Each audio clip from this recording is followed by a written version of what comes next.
Post office box is modification of the Wheatstone network. Post office box क्या है, एक type का Wheatstone network ही रहता है. ओके अभी पोस्ट ऑफिस बॉक्स का कंस्ट्रक्शन और इसका वेटस्टोन नेटवर्क कैसा होता है वो हम देखेंगे. ठीक है. So the diagram of the post office box is like दिस.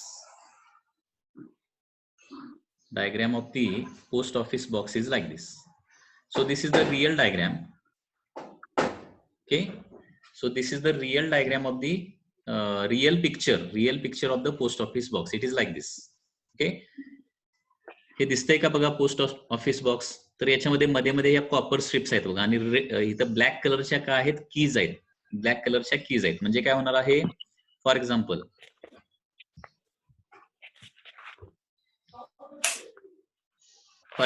इथं जी की आहे लक्षात घ्या, ती की म्हणजे काय येणार आहे, इथली की येणार आहे. इथं जी की येणार आहे ती इथली येणार बघा. ठीक आहे. आणि इथं जी कीज आहे ती इथली येणार. आणि या सगळ्या कीज ज्या आहेत त्या ब्लॅक कलरच्या कीज ज्या आहेत त्या सगळ्या बसवलेल्या आहेत ऑलरेडी. ठीक आहे.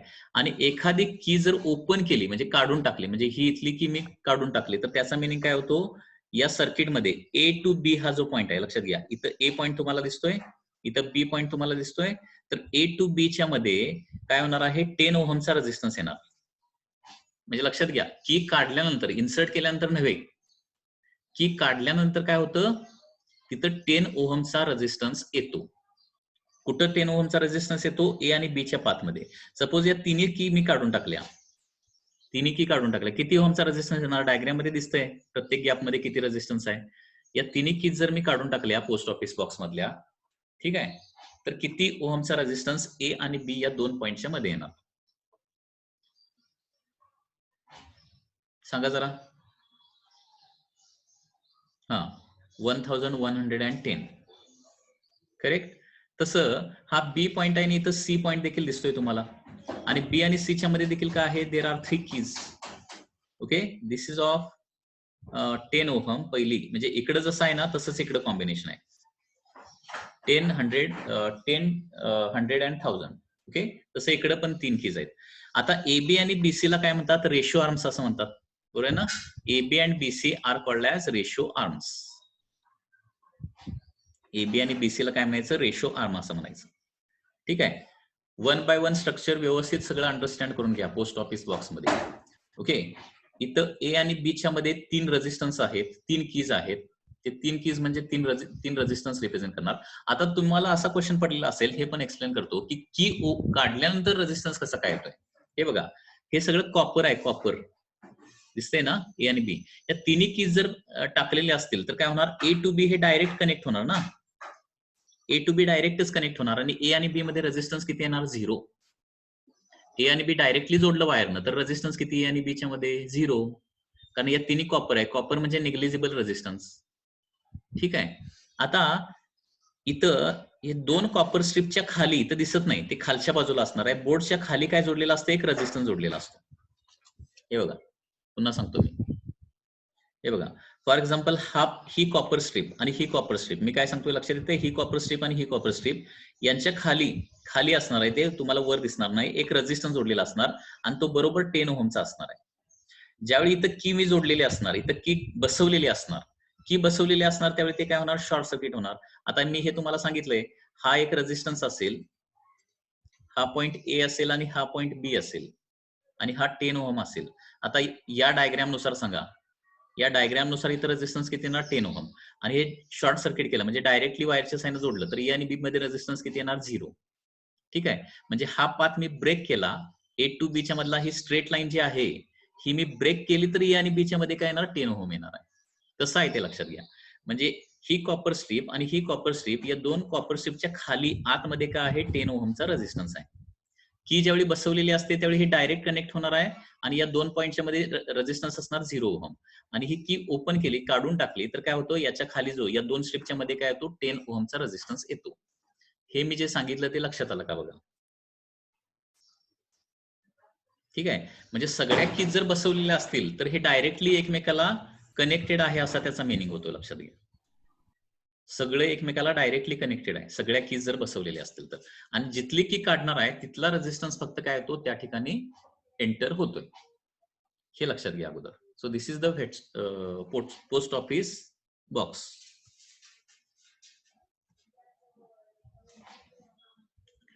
ओके, आता याच्यामध्ये बघा किती पार्ट्स आहेत बघा. This is point A, this is point B and this is point C. A B C. ठीक आहे. ए आणि बी च्या मध्ये काय आहे, एक नोन रेजिस्टन्स आहे. ए आणि बी च्या मध्ये कसं काय, कारण जिथली की काढणार आहे तिथं तेवढा रेजिस्टन्स येणार ना. ए आणि बी च्या मध्ये एक रेजिस्टन्स आला. ठीक आहे. बी आणि सी च्या मध्ये देखील काय आहे, एक नोन रेजिस्टन्स आहे. बरोबर आहे ना. ए आणि बी च्या मध्ये एक नोन रेजिस्टन्स, बी आणि सी च्या मध्ये देखील किती रेजिस्टन्स आहे आपल्याला माहिती आहे का, कारण जिथली की ओपन करणार तिथलाच तेवढा रेजिस्टन्स येणार. दोन रेजिस्टन्स नोन आहेत. आता बघा, हा पॉइंट ए आहे आणि हा पॉइंट कुठला आहे, दॅट इज पॉइंट डी आहे. डी पॉइंट इथं लिहिलेलं नाही. Okay, so this is point D. हा डी पॉइंट. आता ए आणि डी च्या मध्ये अनेक रेजिस्टन्सेस आहेत, म्हणजे या पॉइंट पासून या पॉइंट पर्यंत. लक्षात येते का, हा एवढा पाथ हा खूप मोठा दिलेला आहे. का, कारण आपल्याला एडी पाथ मध्ये खूप मोठा रेजिस्टन्स, म्हणजे एडी पाथ मधला रेजिस्टन्स आपल्याला चेंज करता आला पाहिजे ए आणि डी च्या मध्ये. हा देखील ए आणि डी मधला देखील रेजिस्टन्स काय आहे, नोन रेजिस्टन्स आहे, कारण जी की काढणार आहे तेवढा रेजिस्टन्स तयार होणार आहे. सपोज लक्षात घ्या, 1 2 आणि ही 3, या 3 की ओपन केल्या तर मला सांगा ए आणि डी च्या मध्ये किती रेजिस्टन्स येणार. या 3 कीज डायग्राम मध्ये रेड कलर न दाखवलेल्या कीज मी काढून टाकल्या, तर ए आणि डी च्या मध्ये किती रेजिस्टन्स येणार. ए आणि डी च्या मध्ये रेजिस्टन्स किती येणार.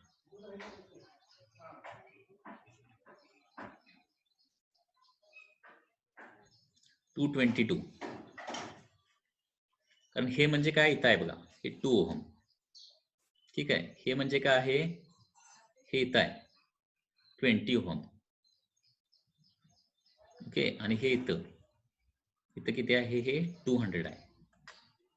200 प्लस 20 प्लस 2, 222. करेक्ट ना. म्हणजे या पद्धतीनं एडी पाथ मध्ये कितीही रेजिस्टन्स, एबी पाथ मध्ये किती आणि बीसी पाथ मध्ये किती, हे तिन्ही रेजिस्टन्स नोन आहेत आपल्याला.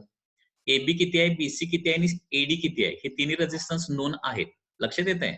आता अननोन रेजिस्टन्स जो आहे, अननोन रेजिस्टन्स बघा, एक्स दिसतोय का डायग्राम मध्ये, अननोन रेजिस्टन्स एक्स कुठं जोडायचा आहे, तर एक्स एक टर्मिनल सी ला जोडायचं दिसतंय, आणि दुसरं टर्मिनल कुठं जोडायचं, डी ला जोडायचं unknown resistance.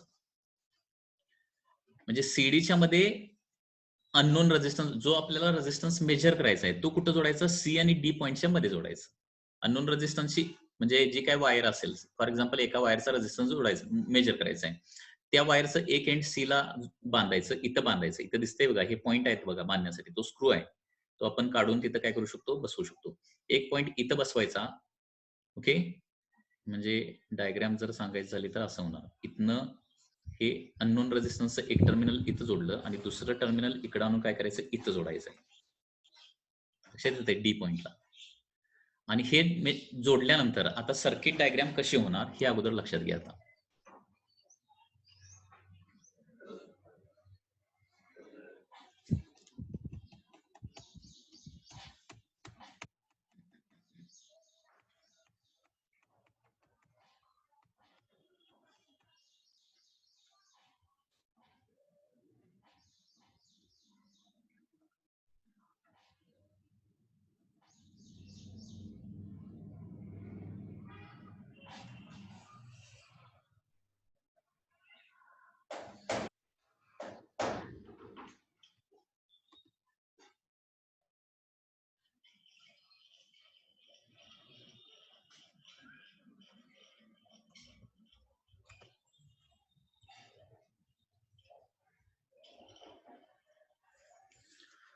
so you can see now, this is point A, this is point B, this is point C. Okay, and this is point, this point is D point. Okay,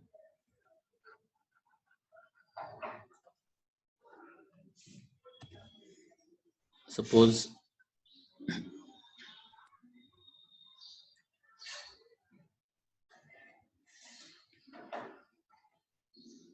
this point. So Wheatstone network जर काढायचं झालं तर हे असं होणार आहे. Wheatstone network, Whetstone network will be like this. Okay, so for example this is AB,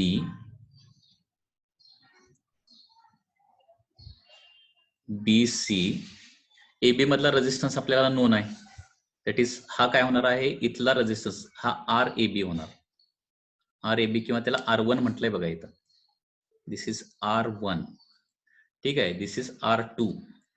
so this is R1, this is R2. R1 R2 तुम्हाला माहिती आहे. R1 R2 ला काय म्हणतो आपण, AB आणि BC ला काय म्हणतो आपण, AB and BC are called as ratio arm. Ratio arm. ठीक आहे. त्याच्यानंतर AD मध्ये A to D हा पॉइंट सपोज D असेल. A to D म्हणजे लक्षात आलं ना, हे एवढा पाथ असा. A to D च्या मध्ये हे सगळे एक कंटिन्युअसच आहे. याच्यातले ज्या कीज तुम्ही ओपन करणार आहेत तेवढा रेजिस्टन्स AD पाथ मध्ये येणार आहे. A to D मध्ये काय येणार आहे तुमचा, फॉर एक्झाम्पल इथं त्याला काय म्हणूया, R3 म्हणूया, R3. आणि CD च्या मध्ये काय जोडलंय बघा, C to D च्या मध्ये हा नॉन रेजिस्टन्स जोडलाय ना. हा X कुठं आहे, C ला एक टर्मिनल जोडलंय, D ला दुसरं टर्मिनल जोडलंय, that is unknown resistance X. ठीक आहे. त्याच्यानंतर बघा ही बॅटरीचं एक टर्मिनल C ला जोडलंय ना, बॅटरीचं पॉझिटिव्ह टर्मिनल C ला जोडलंय आणि निगेटिव्ह टर्मिनल कुठे जोडलंय बघा, बॅटरीचं negative terminal is connected to connected to A पॉइंटला जोडायला पाहिजे ना. निगेटिव्ह टर्मिनल बघा, निगेटिव्ह टर्मिनल जे आहे ईचं हे कुठं गेलंय, हे A'K1 मधून इथं गेलंय बघा, A ला गेलंय, कारण हा पॉइंट म्हणजे Aच आहे ना. हा इथं जोडलं काय, इथं जोडलं काय, कंटिन्युअस कॉपर स्ट्रिपच आहे, हा पॉइंट देखील Aच आहे. हे की K1 मधून म्हणजे या पद्धतीनं देयर इज अ की K1. ओके, निगेटिव्ह टर्मिनल म्हणजे इथून खाली आलेला आहे, इथं लक्षात घ्या, इथून इथपर्यंत आलं, त्याच्यानंतर इथून इकडे गेलंय बघा, इथून वर गेलेला आहे आणि इथून इथं गेलेला आहे आणि इथं काय आहे, की आहे बघा, दिस इज K1, की K1. आणि K1 मधून कुठं जाणार ते A पॉइंटला, म्हणजे की K1 क्लोज केले तर ते A पॉइंटला कनेक्ट होणार आहे. सो इट इज लाईक दिस.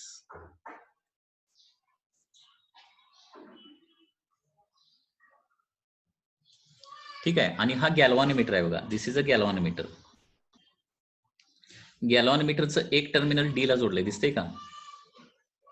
गॅल्व्हॅनोमीटरचं एक टर्मिनल जे आहे ते कुठं जोडलंय, D ला जोडलेलं आहे.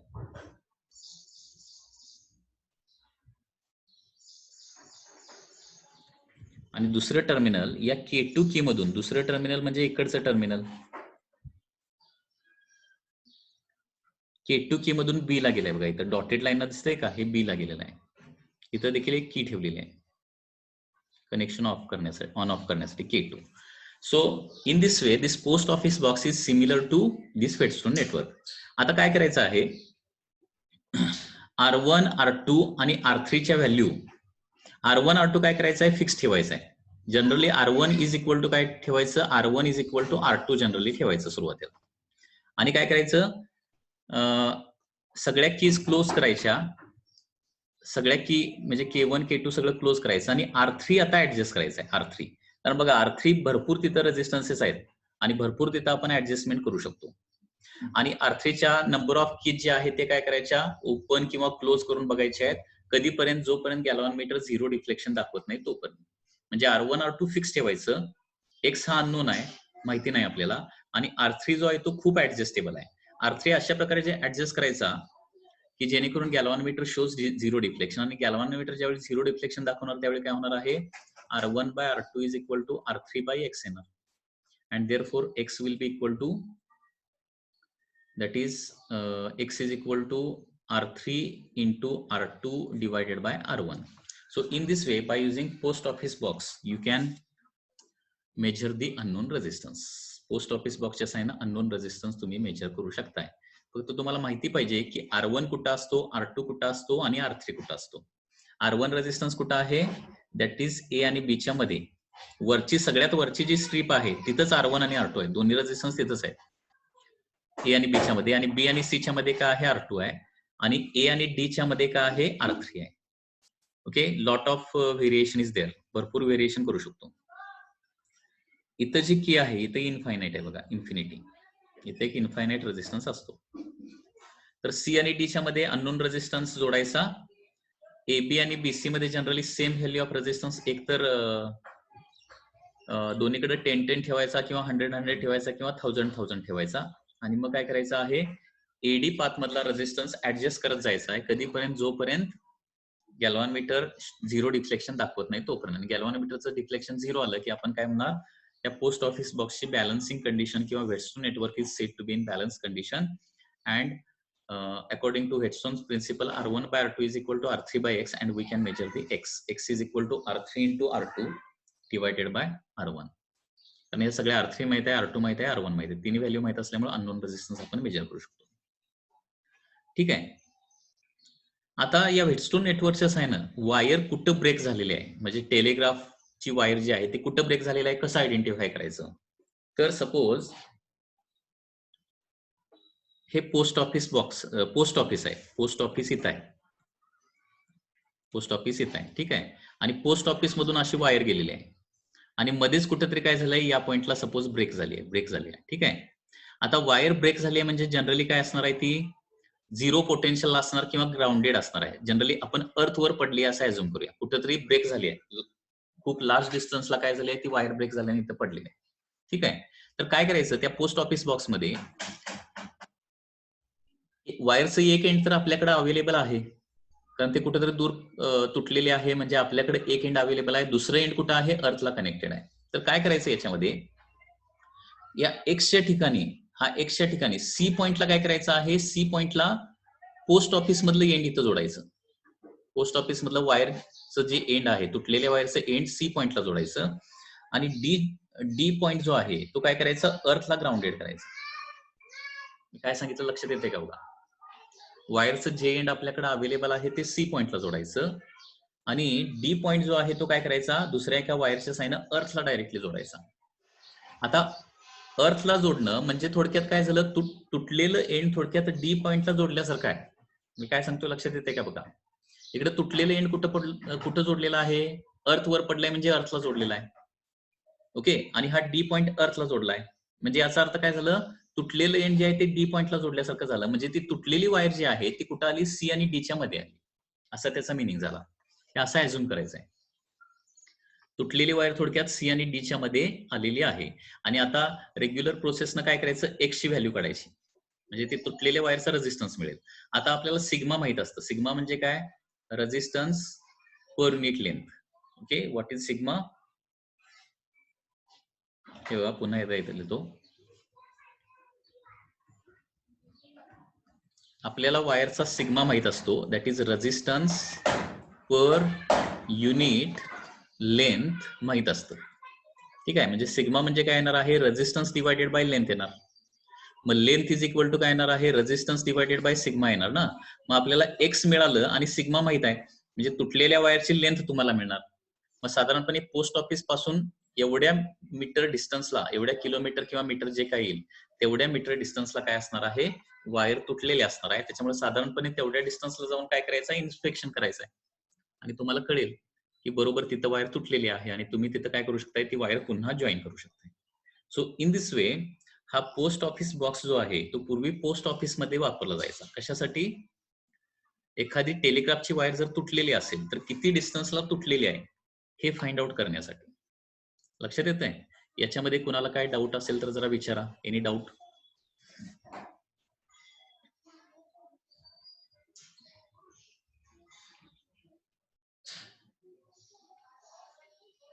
तुटलेली वायर जी आहे ती सी आणि डी पॉइंटच्या मध्ये कशी आली हे अगोदर लक्षात येते का बघा.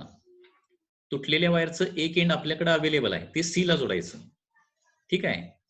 आणि डी पॉइंट जो आहे तो ग्राउंडिंग करायचा, अर्थला जोडायचा आहे. म्हणजेच थोडक्यात इनडायरेक्टली त्याचा मिनिंग काय झाला, डी पॉइंट जो आहे ते तुटलेल्या एंडला मॅच झालाय असा त्याचा मिनिंग होतो. म्हणजे थोडक्यात सी आणि डी च्या मध्ये काय झाली, तुमची तुटलेली वायर आली असा त्याचा मिनिंग झाला. आणि त्याच्यामुळे सी आणि डी मधला म्हणजे अननोन रेझिस्टन्स एक्स आपण मेजर करू शकतोय. अननोन रेझिस्टन्स मिळाला आणि सिग्मा म्हणजे रेझिस्टन्स पर युनिट लेंथ त्या वायरचं आपल्याला ऑलरेडी माहिती असतं. ओके. आणि sigma is nothing but resistance divided by the length असणार आहे. ठीक आहे. So length is equal to काय येणार आहे, एक्स डिवायडेड बाय सिग्मा. मग एक्स आपल्याला पोस्ट ऑफिस बॉक्स वरून मिळालं, सिग्मा ऑलरेडी माहिती आहे. So length of that broken wire is can be calculated by using this formula.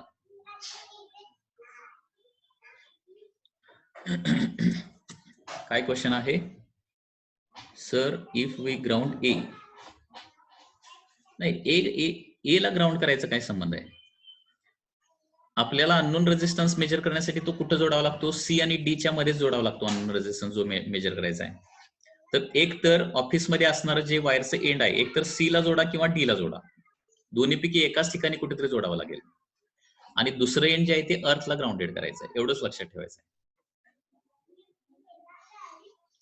Resistance eddy कितीला ऍडजस्ट करायचा, हे बघा, हे ट्रायल अँड एरर इथं असणार आहे, लक्षात घ्या. रेझिस्टन्स एडी जो आहे तो काय करायचं, सुरुवातीला 5 ओहमची की काढून बघा, गॅलव्हॅनोमीटर किती डिफ्लेक्शन दाखवतोय. मग अजून तो 0 डिफ्लेक्शन दाखवत नसेल तर मग काय करायचं, 5 ऐवजी 10 काढून बघायचं, 10 ऐवजी 20 काढून बघायचं. कधीपर्यंत हे ऍडजस्टमेंट करायचं आहे, जेव्हा मोठी होईल तेव्हाच जाणार. काय नसते बा त्याला उपयोग बिपयोग, कधी पण आपण जाऊ शकतो. माती बायका जातात आता, बघ जा. कुणीकडे जायचंय, काय उपयोग नसतोय, कुणीकडे जायचंय, राजनंदिनी पाटील. हा, क्लास मधल्या सगळ्या लोकांना घेऊन जावा तिकडं, हा, मग उपयोग होईल काहीतरी. हा, रेझिस्टन्स एडी जो आहे तो ग्रॅज्युअली ऍडजस्ट करायचा आहे, कधीपर्यंत गॅल्व्हॅनोमीटर 0 डिफ्लेक्शन दाखवत नाही तोपर्यंत. आता कसं असतं, गॅल्व्हॅनोमीटरची स्केल जी आहे ते 0च्या मायनसला पण डिफ्लेक्शन असतं आणि प्लसला पण डिफ्लेक्शन असतं. सपोज मी 20ची की इन्सर्ट 20ची की काढलेली आहे, 20 ओहमची की काढली आणि गॅल्व्हॅनोमीटरचं डिफ्लेक्शन काय दिसत असेल, टुवर्ड्स लेफ्टला दिसत असेल, तर काय करायचं, राईटला आणण्यासाठी काय करायचं, परत ती की घालायची आणि पुढची की काढायचंय, असं करायचंय. ते तुम्हाला तिथं एक्सपेरिमेंट करत असताना लक्षात येईल. किंवा एक की काढल्यानंतर गॅल्व्हॅनोमीटरचं डिफ्लेक्शन लेफ्टला असेल तर लेफ्टची की काढल्यानंतर की राईटची की काढल्यानंतर ते डिफ्लेक्शन कुणीकडे जातंय हे तुम्हाला तिथं दिसतंय, आणि त्याच्यानुसार त्याच्या पुढे जायचं का पाठीमागे जायचं ते तुम्ही ठरवू शकता. ठीक आहे. And in this way, by trial and error, you are going to adjust AD until galvanometer shows 0 deflection. आणि म्हणून एडी पाथ मध्ये लक्षात घ्या, एडी पाथ मध्ये लार्ज नंबर ऑफ रेझिस्टन्सेस आहेत, लक्षात घ्या. एडी पाथ मध्ये एवढे रेझिस्टन्स का दिलेत, कारण आपल्याला ती ऍडजस्टमेंट इझिली करता यावी याच्यासाठी.